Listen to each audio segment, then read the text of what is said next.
ایک شخص ہمارے پیارے نبی صلی اللہ علیہ وآلہ وسلم کے پاس آیا اور عرض کیا، یا رسول اللہ صلی اللہ علیہ وآلہ وسلم، میرے بیٹے نے لکھنا پڑھنا سیکھ لیا ہے اور عمر 10 سال ہو گئی ہے۔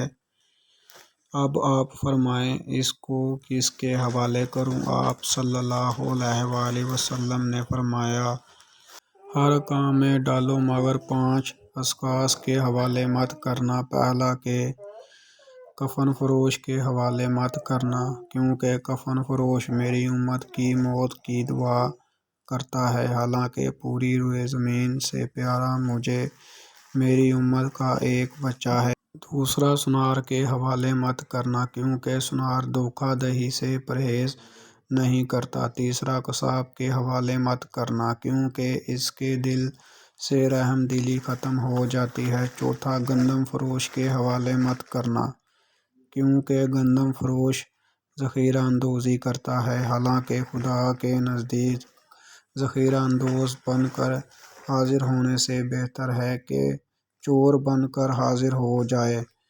پانچواں، پردہ فروش کے حوالے مت کرنا، کیونکہ جبریل امین نے مجھے کہا کہ میری امت کے بدترین